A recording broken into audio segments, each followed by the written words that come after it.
நம்ம சென்னை சில்க்ஸின் ஆடி blast சேவிங்ஸும் blast கலெக்ஷனும் blast. எங்களுடைய அம்மா மக்கள் முன்னேற்ற கழகத்தினுடைய பொதுச் செயலாளர் மரியாதைக்குரிய அருமை அண்ணன் டிடிவி தினகரன் அவர்களுடைய சார்பிலே இன்றைக்கு மாண்புமிகு சட்டப்பேரவை தலைவர் அவர்களை சந்தித்து ஒரு புகார் மனுவை அளித்திருக்கிறோம். எங்களுடைய வழக்கறிஞர்கள் மற்றும் நம்முடைய முன்னாள் எம்எல்ஏ உட்பட நாங்கள் வந்து அந்த புகார் மனுவை வழங்கியிருக்கிறோம்.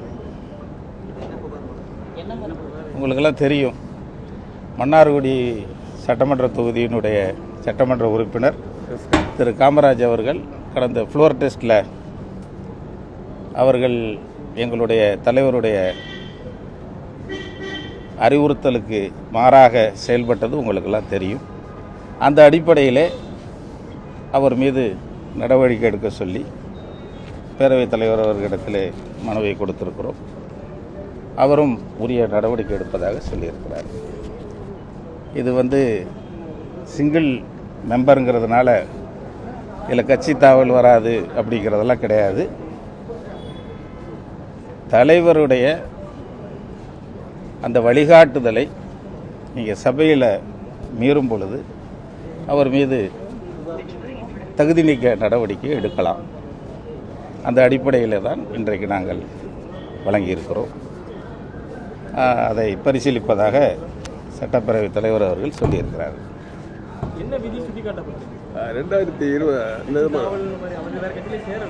இல்லை, அப்படி இல்லை. 10வது அட்டவணைப்படி இந்திய அரசியல் சட்டம் 10வது அட்டவணைப்படி தலைவருடைய அறிவுறுத்தலை வலியுறுத்தலை மீறுகின்ற பட்சத்தில் அது கட்சிக்கு முரணான செயலாக அமைந்துவிடும். இவர் சிங்கிள் மெம்பர் அப்படிங்கிறதுனால தலைவருடைய அறிவுறுத்தல் படி தான் ஃப்ளோரில் நடக்கணும். அதை மீறிவிட்டார் என்பதுதான் குற்றச்சாட்டு. அந்த அடிப்படையில் நடவடிக்கை தகுதி. நீங்கள் வந்து அவர் வாக்களிக்கிறதுக்கு முன்னாடி நாள் ஈவினிங்கே வந்து கட்சியை விட்டு நீக்கிட்டீங்க.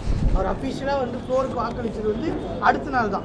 முன்னாடி நாள் ஈவினிங்கே நீங்கள் அவரை கட்சியை விட்டு கட்சியை விட்டு நீக்கி இருந்தாலும் 2024 மகாராஷ்டிரா நடந்த இதே இதில் சுபாஷ் தேசாய்ங்கிற எம்எல்ஏ வந்து இது மாதிரி பண்ணாட்டு சுப்ரீம் கோர்ட்டில் அதான் லேட்டஸ்ட் இப்போ ஜட்ஜ்மெண்ட் எல்லா ஸ்டேட்லையும் அதான் இப்போ அடாப்ட் பண்ணுறாங்க. சுபாஷ் தேசாயோட இப்போ அதில் என்ன சொல்லியிருக்காருன்னா சிஜிஐ ஒரு கட்சியுடைய தலைவர் என்ன சொல்றாரோ அதுக்கு தான் கட்டுப்படணும் சட்டமன்ற உறுப்பினர். அப்படி கட்டுப்படலைன்னா அவர் தகுதி திட்டத்துக்கு உட்பட்டவர்னு சொல்லியாரு. இப்போ அதை தான் எல்லா ஸ்டேட்லையும் ஃபாலோ பண்றாங்க, மகாராஷ்டிராலையும் ஃபாலோ பண்ணிருக்காங்க. கட்சிக்குள்ள இருக்கும்போது பண்ணிடலாம். நீங்க வந்து ஓட்டிங்க்கு முன்னாடி நாள் ஈவினிங்கே கட்சி விட்டு நீக்கிட்டீங்க, அடுத்த நாள் தான் ஓட் போடுறாங்க. கட்சியை விட்டு நீக்கப்பட்டாரா என்பதெல்லாம் இதில் கேள்வி இல்லை. அம்மா மக்கள் முன்னேற்ற கழகத்தின் பொதுச் செயலாளர் அவர்களால் வேட்பாளராக நிறுத்தப்பட்டு வழங்கப்பட்டு கட்சியினுடைய சின்னத்திலே அவர் போட்டியிடுகிறார். அவர் கட்சியை விட்டு நீக்கப்பட்டது என்பது கழகத்தில் ஏற்படுத்தி எடுத்த ஒழுங்கு நடவடிக்கை தானே தவிர சட்டத்தைப்படி இந்த ஃப்ளோர் டெஸ்ட்டில் அவர் நடந்தது தவறு தான். அந்த அடிப்படையில் தான் அப்போ எங்களுடைய பொதுச் செயலாளர் அவர்கள் பல சூழ்நிலையில் அதை விளக்கி சொல்லியிருக்காங்க.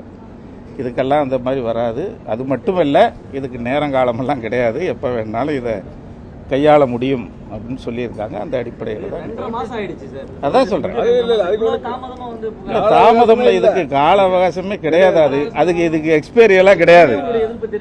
இல்லைங்க, இதுக்கு எக்ஸ்பைரி எல்லாம் கிடையாது. எப்போ தேவையோ அது எங்களுடைய பொதுச் செயலாளருடைய முடிவு. அதெல்லாம் இல்லை.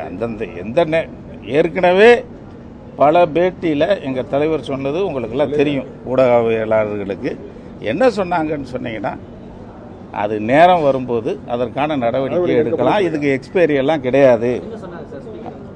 ஸ்பீக்கர் வந்து அதை பார்த்துட்டு நான் இதுக்கு முறையாக நடவடிக்கை எடுக்கிறேன், பரிசீலிக்கிறேன்னு சொல்லியிருக்காங்க. கட்சியை விட்டு பொதுச் செயலாளர் அவர்கள் ஒழுங்கு நடவடிக்கை எடுத்திருக்கிறார்கள், அவ்வளவுதான். கட்சியிலிருந்து நீக்கப்பட்டிருக்கிறார். ஆனால் அவர் வந்து எங்கள் சின்னத்தில் தான் போட்டியிட்டு குக்கரில் தான் ஜெயிச்சு இன்றைக்கி எம்எல்ஏவாக இருக்கிறார். அது வந்து அதற்கும் இதற்கும் வந்து எந்த இது கிடையாது. எப்போ வேணுனாலும் எப்போ வேணும் அதைத்தான் சொல்கிறேன். எங்கள் பொதுச் செயலாளர் சொன்னது தான் எப்போ வேணும்னாலும் இதில் நடவடிக்கை எடுக்க முடியும். இதற்கு அதெல்லாம் எக்ஸ்பைரி எல்லாம் கிடையாது. இப்போ சபாநாயகர்கிட்ட கொடுத்துறீங்க, ஒருவேளை சபாநாயகர் நடவடிக்கை எடுக்கல அப்படின்னா நீதிமன்றத்துக்கு செல்ல வாய்ப்பு இருக்காங்க. அதுக்கடுத்து எங்கள் பொதுச் செயலாளரும் உங்களை சந்திக்கும் போது அதை அடுத்தடுத்த நடவடிக்கையை சொல்லுவார். பொதுச்செயலாளர் தான் முடிப்போம். பொதுச் செயலாளர் முடிச்சு சபாநாயகர் நடவடிக்கை எடுப்பாங்க, கூப்பிடுவாங்கல்ல. அது அப்ராப்ரியேட் டைம் இருக்குல்ல, அதாவது ஒரு மாசம் அது முடிஞ்ச உடனே அதுக்கான கூப்பிடுறேன்னு சொல்லியிருக்காரு. சபாநாயகர் சொல்லியிருக்காரு. எல்லாமே கூட சொல்லிட்டு தான் செய்வோம். நன்றி. நம்ம சென்னை சில்க்ஸின் ஆடி பிளாஸ்ட் சேவிங்ஸும் பிளாஸ்ட் கலெக்ஷனும் பிளாஸ்ட்.